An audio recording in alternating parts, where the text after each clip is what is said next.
Bonjour à toutes et à tous et bienvenue à la saison 2 de la place des entrepreneurs. Édition, notre talk de l'UP est réalisé en partenariat avec Cage Business School et Malakoff Humanis.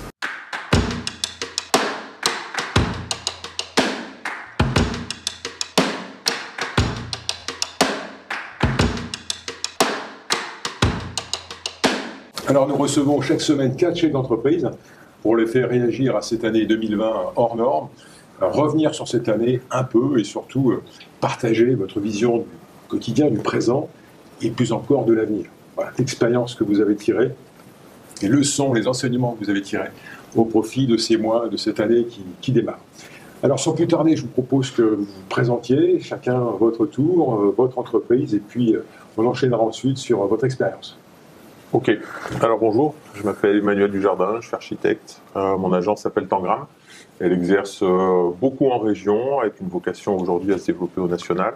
Et elle intervient sur des projets de bâtiments, mais aussi beaucoup d'espaces publics, le centre-ville en ce moment, le Port-Vieux-Tour, le Vieux-Port, etc. Ce sont des projets sur lesquels on investit beaucoup parce qu'on croit à l'intérêt général. Bon, vous nous donnerez quelques illustrations juste après. Bon, on en parle quand vous voulez, on détaillera. Bonjour, donc je suis Frédéric Bouzard. Moi, je dirige 3 entreprises de nettoyage et services associés locales, enfin dans les Bouches-du-Rhône essentiellement. On est une équipe de 160 personnes à peu près. Et voilà, on en parlera aussi après. Bien sûr, merci. Bonjour, moi c'est The Bot. C'est une entreprise de location, d'entretien, de tous les services liés au nautisme, la vente, le management, tout ça, etc. On est sur le Vieux-Port de Marseille. Une entreprise qui existe depuis combien de temps ? 10 ans. 10 ans déjà. Ouais. Bon, impatient d'avoir un peu votre histoire. Avec plaisir. Et enfin, bonjour, donc Fabien Finucci, je suis le délégué régional Marseille-Provence d'Orange. Je ne sais pas si je dois présenter Orange, déploiement des réseaux très haut débit, la fibre, la 4G, la 5G, mais aussi une banque, accessoirement. sûrement, il y en aura peut-être. Peut-être. Bon, très bien. Bon, on commence peut-être par vous. Alors peut-être quelques illustrations de ce que vous avez réalisé dans la région. Et puis ensuite, rapidement, cette année qui vient de se terminer. Alors, dans la région, on a quelques projets très structurants. Là, on travaille sur l'aéroport en ce moment avec l'agence de Norman Foster, une agence anglaise, qui est un projet pour le développement du territoire qui est absolument primordial. Donc, on est en phase de fin de consultation des entreprises. On a réalisé, donc je le disais, la piétonisation du Vieux-Port et tout ce qui est piétonisation du centre-ville, donc la Canebière, le Cours-Lyoto, le Jarret, c'est comment restructurer un espace de centre-ville qui était dévolu depuis les années 60 à la voiture et comment y faire venir les piétons. Donc on est militant du centre-ville et puis je pense que pour qu'un centre-ville continue à exister et à se développer et ne périclite pas, on a absolument besoin de restructurer ces espaces-là. Et puis après, des projets d'hôtellerie, l'Hôtel Dieu par exemple, où on a livré un hôtel 4 étoiles sur la Canebière. L'Hôtel Dieu, c'est vous ? Oui, c'est nous. On était associés à Anthony Béchu, une agence parisienne, et on a fait moitié-moitié. C'est 7 ans de ma vie, l'Hôtel Dieu, donc c'est un projet dont je suis fier. Et puis là, on va livrer dans quelques semaines le siège de voyage privé à Aix-en-Provence, qui est un projet qui me tient énormément à cœur. C'est un projet qui est un bâtiment paysage tout en bois. C'est vraiment tout le campus le campus, oui. D'accord.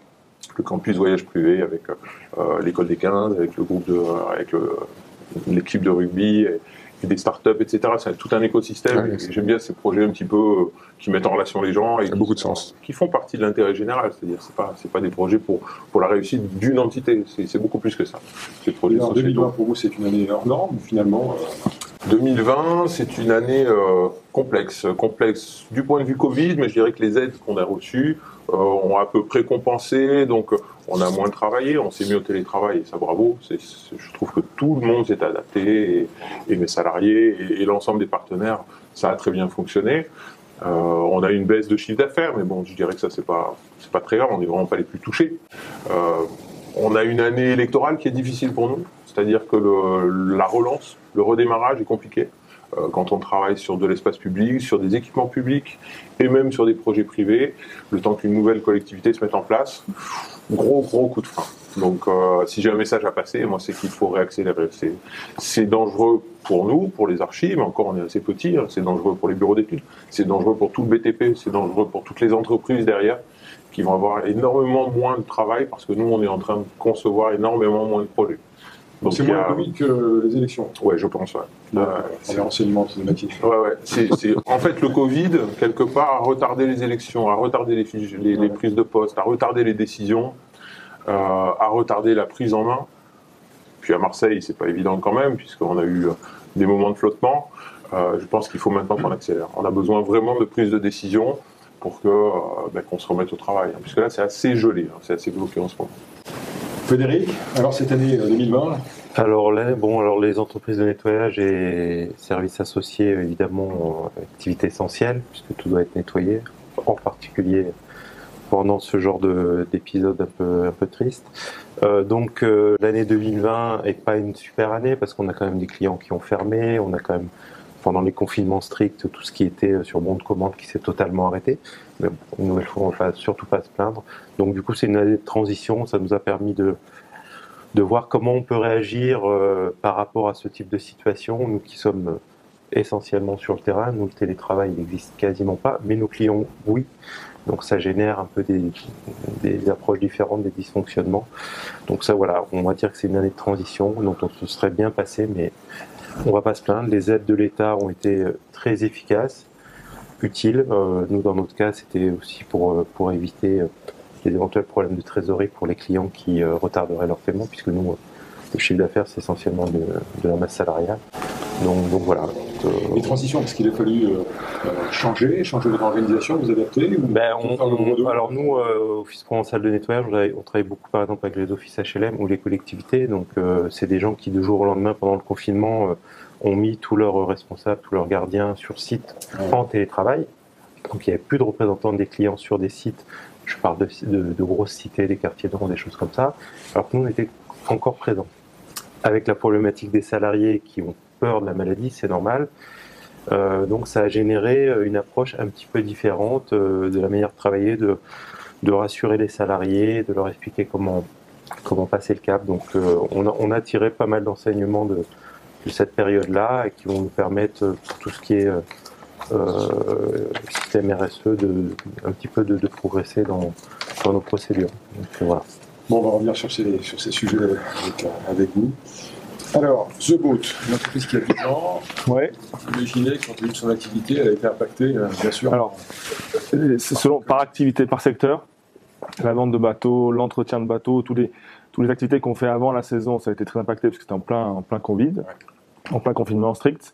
Et par contre, on a réussi à maintenir un chiffre d'affaires grâce à la location de bateaux.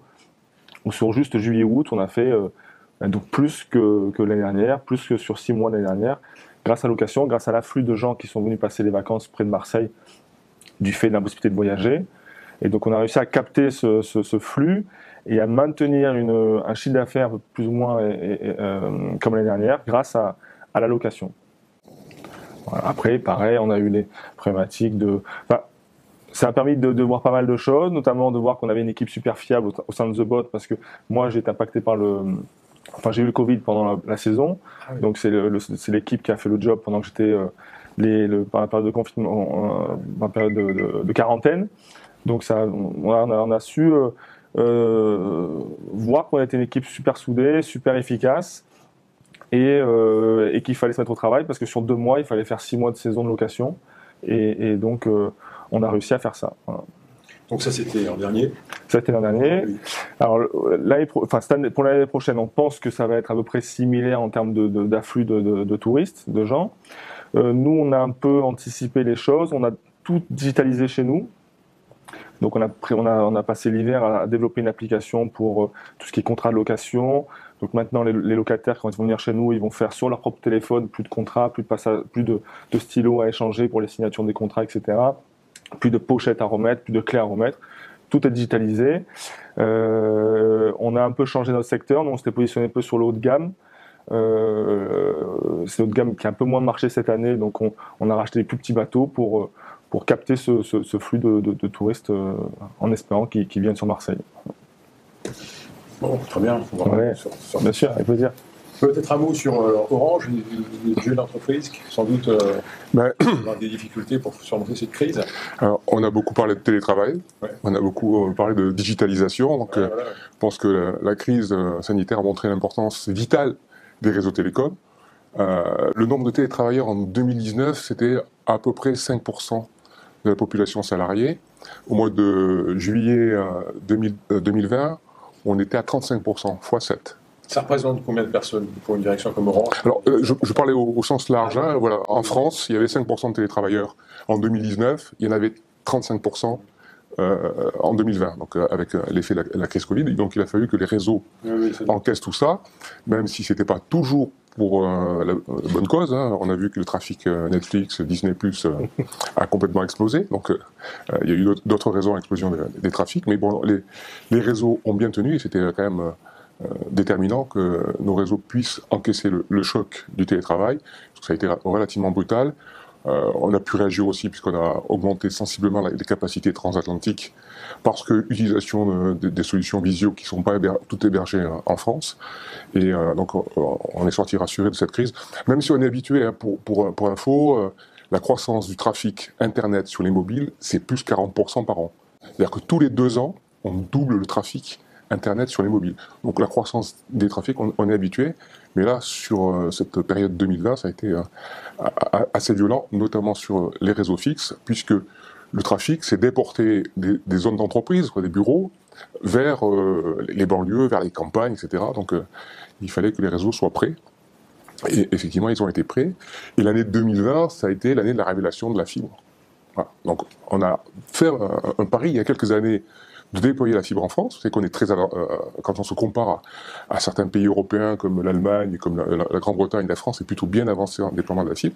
C'était un pari il y a quelques années, donc on voit que le pari était important, hein, puisque maintenant la fibre est attendue par tout un chacun, que ce soit les entreprises comme les particuliers. Tous les jours, je reçois des demandes pour savoir quand est-ce que je vais avoir la fibre chez moi. On va très vite, mais on a été perturbé, hein, par la crise de la Covid, hein, puisqu'à un moment donné, quand on a été en plein premier confinement total, on a assuré que les urgences SAV, donc le déploiement de la fibre optique a pris un petit peu de retard, et la filière industrielle liée au déploiement de la fibre optique, c'est-à-dire nous sous-traitants et les sous-traitants de nos sous-traitants, étaient quand même pas mal perturbés, ce qui fait que ça a été un petit peu difficile, mais la fin d'année a été plutôt positive, et on a résorbé une partie du retard en matière de déploiement de la fibre. Donc, si je comprends bien, c'est plus, enfin, pour Orange en 2020, c'est plus faire face à une augmentation très importante de la demande qu'à une gestion de difficultés particulières. Oui, on s'en sort plutôt bien. Hein. On a une petite croissance du chiffre d'affaires avec des résultats assez différents selon les géographies. Parce que je rappelle que si Orange fait 41 milliards d'euros de chiffre d'affaires, la moitié en France, un peu moins de la moitié en France, un peu plus de la moitié à l'étranger. Notre parc de clients mobiles le plus important, c'est pas la France. C'est l'Égypte, hein, pour situer les choses. Donc il y a des géographies où ça s'est bien passé. L'Afrique, ça s'est bien passé. La France, c'était pas mal. Certains pays européens, c'était un peu plus compliqué, comme l'Espagne, par exemple. Mais bon, globalement, donc, on s'en sort bien, même si on a été aussi perturbé. Hein. On parlait du fait qu'il y avait moins de touristes. Ben, le chiffre d'affaires du roaming a sensiblement baissé. Les boutiques ont été fermées, donc ça a aussi forcément eu un impact sur notre chiffre d'affaires. Mais globalement, par rapport à la plupart des entreprises, on s'en sort plutôt bien. Alors, on peut peut-être revenir ensemble, on commence par vous, sur la façon dont vous avez précisément managé des équipes, comment on manage des équipes en 2020, et maintenant en 2021, puisque ça se poursuit, avec le télétravail, avec cette distance qui se crée entre nous, si je puis dire, le management et ces équipes. Alors, télétravail, déjà, c'était une réalité chez Orange, puisqu'on a un accord télétravail qui a été signé en 2009, et on avait environ, avant la crise du Covid, 10 000 salariés en France qui avaient signé cet accord de télétravail. Bon, on est passé au plus fort de la crise à 60 000 télétravailleurs. Donc tous les gens qui pouvaient télétravailler étaient chez eux. Ceux qui ne pouvaient pas télétravailler, c'est-à-dire ceux qui sont adhérents au terrain, hein, comme les boutiques ou les techniciens, eux, forcément, étaient à l'extérieur. Mais donc on a été amené à mettre tout le monde en télétravail. Hein. Depuis quelque temps, on a réouvert nos bureaux un jour par semaine, car les gens peuvent revenir au bureau un jour par semaine. On respecte clairement les consignes sanitaires.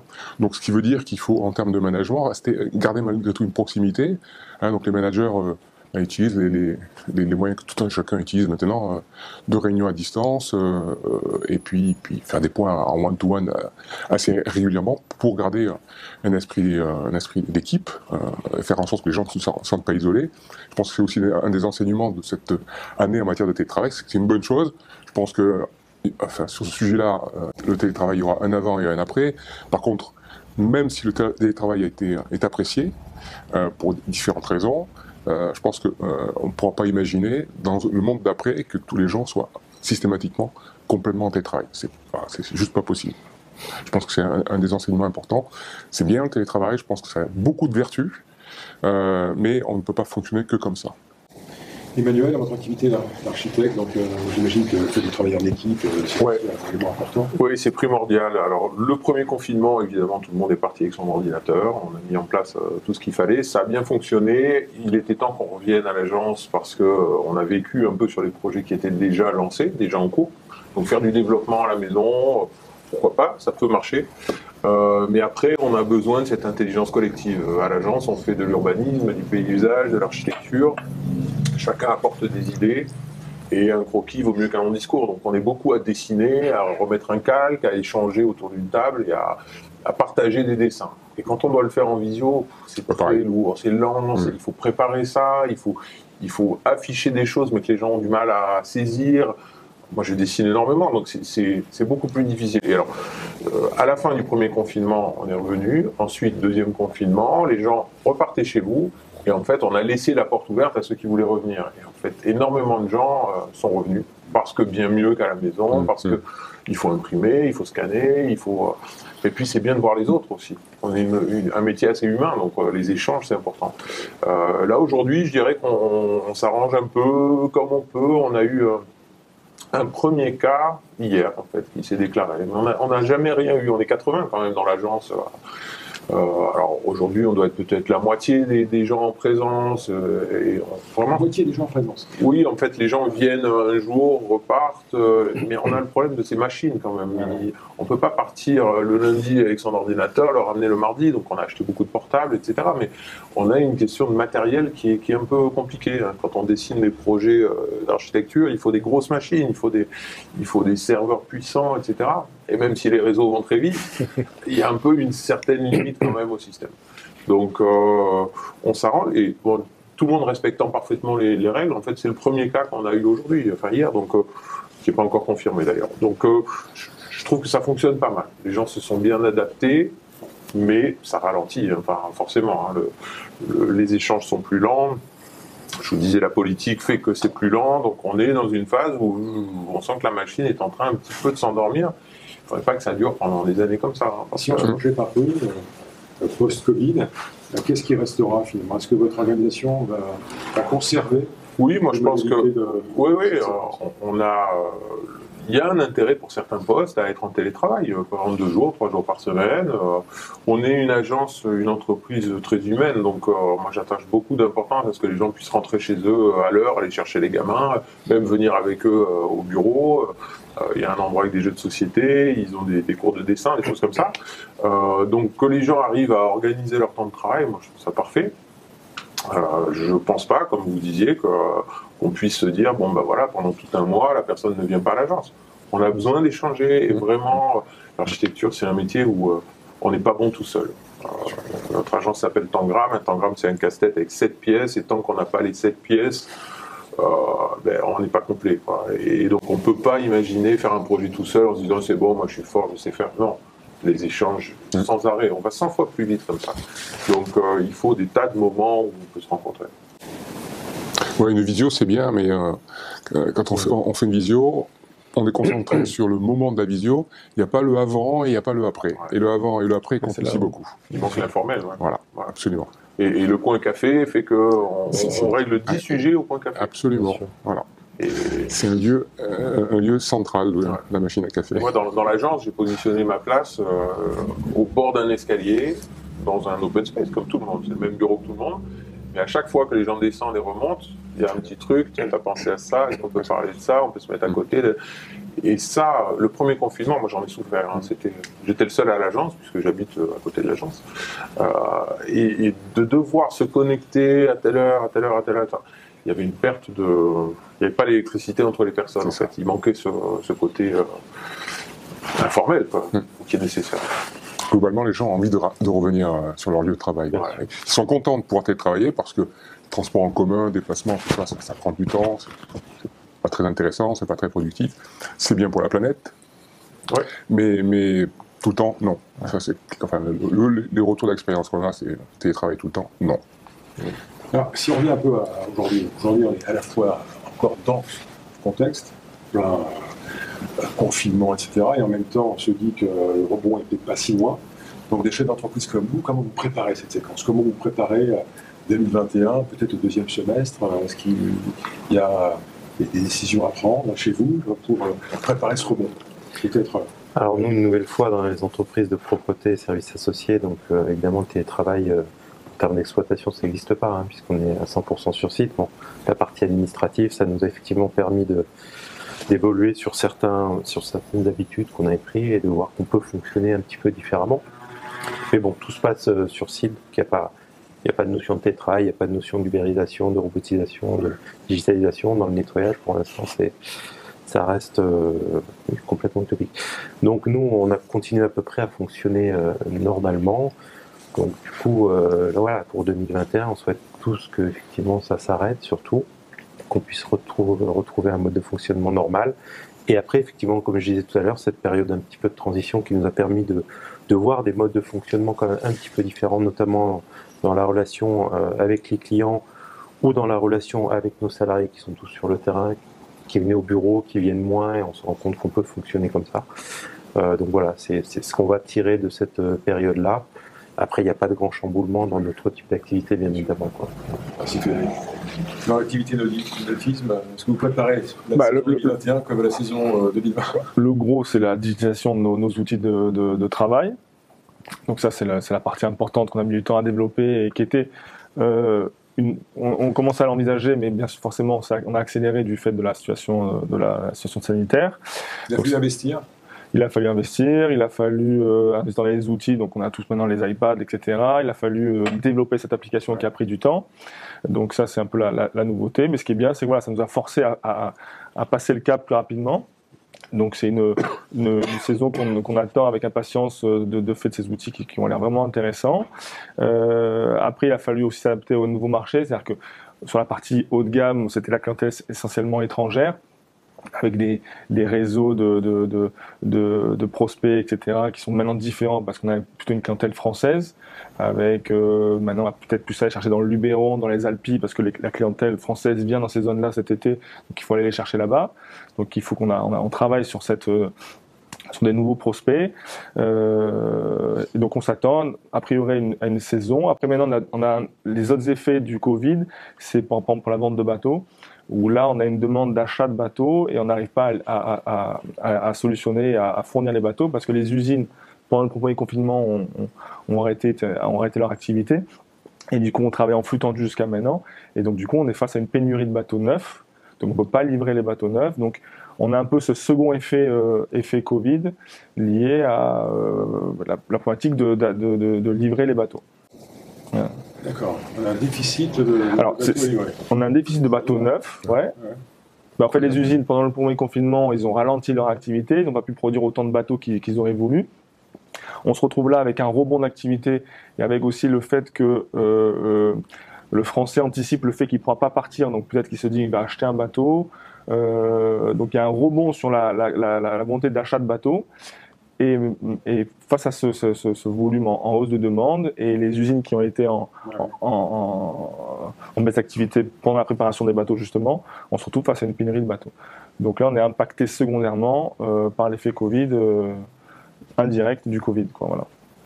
Donc peut-être que l'activité charter se retrouvera aussi à la hausse du fait qu'ils n'ont pas trouvé de bateaux à acheter. Donc nous, on arrive à compenser le fait qu'on balaye un peu tous les services dans le nautisme, on arrive plus ou moins à compenser par l'activité charter qui va augmenter malgré la baisse de l'activité de vente de bateaux. La maintenance reprend parce que du coup aussi les propriétaires de bateaux se disent que cet été il va falloir un bateau qui marche pour pouvoir partir en vacances. Donc on a l'activité de maintenance qui était complètement à l'arrêt jusqu'à maintenant, qui reprend, où les propriétaires de bateaux sont OK d'investir dans la rénovation de leur unité. Voilà. Je voudrais rebondir sur la clientèle, puisque là vous avez évoqué Ouais. une clientèle qui a changé, plus française. Comment vous avez géré la relation avec la clientèle? On parlait de la relation avec son équipe, avec la distance, là, des clients qu'on ne peut pas visiter ou moins, qui eux-mêmes sont en difficulté. Comment vous avez géré cette situation-là dans les derniers mois? Et puis comment vous envisagez de la gérer dans les prochains mois? Alors, pour ma part, les clients sont essentiellement des promoteurs, des investisseurs, des privés, etc., tous en télétravail, et les moments de rencontre qu'on avait souvent, les événements, les apéros, les conférences, les formations, etc., tout ça a disparu. Donc on sent que ce lien, en fait, qui crée de l'électricité entre les personnes, qui crée de l'intérêt, de l'attention, Ouais. mais il n'existe plus. Et donc, petit à petit, je trouve que les liens se distendent. Et j'ai même l'impression que ce confinement fait aussi que les gens se reposent des questions sur le sens de leur vie et donc sont un peu moins punchy pour aller développer des affaires, se disant en fait à quoi ça sert tout ça. Donc je sens un vrai ralentissement du truc. Et donc j'ai pas l'impression qu'on soit prêt nous à réenclencher derrière. Vous sentez chez vos clients? Ouais. Chez les clients. Je ne le ressens pas ce matin. Non, mais moi, je me pose vraiment des questions sur la relance derrière. Il y a un plan de relance, ok, mais je ne suis pas certain que ça ait des conséquences. Et je vous dis, les élections et le fait qu'on se pose enfin des questions sur la planète, donc c'est vraiment une excellente chose, fait que, là, on a intérêt à réinventer notre système pour trouver peut-être d'autres manières de concevoir. Bon, c'est pas gagné. Hein. Peut-être une parenthèse concernait peut-être vous, les bureaux de demain. Par exemple. Donc, est-ce que vous occupez encore des bureaux? Est-ce que vous repensez l'occupation de vos bureaux? C'est une vraie question. C'est un vrai sujet. Et j'imagine que dans les grands groupes, on doit se poser la question de tous ces milliers, centaines de milliers de mètres carrés qu'a Orange, peut-être qu'ils vont les couper en deux. C'est un vrai. Ouais, effectivement, c'est une vraie réflexion. Enfin, déjà, il y a une réflexion sur le télétravail. Donc, une discussion avec les organisations syndicales sur la place du télétravail au sein du groupe Orange. Comme je vous le disais, on a un accord de télétravail qui permettait aux gens de télétravailler 3 jours par semaine maximum. Donc cet accord va être retravaillé et on sait qu'il y aura plus de gens en télétravail après qu'il n'y en avait avant, forcément, avec quand même des limites que j'ai évoquées, puisque pour l'entreprise comme pour les personnes, il n'est pas souhaitable de basculer complètement en télétravail. Pour autant, ça veut dire que le taux d'occupation des locaux, il sera moindre. Voilà. Et donc on se pose des questions sur quid de nos mètres carrés, parce qu'effectivement on a un patrimoine immobilier, que ce soit en propre ou en location, qui est assez conséquent. Donc ça aura des conséquences, et je pense que pour la plupart des entreprises, l'après sera différent en termes d'occupation des locaux et de fonctionnement, quoi. On sera plutôt en une espèce de flexibilité des locaux qu'on a vu jusqu'à présent.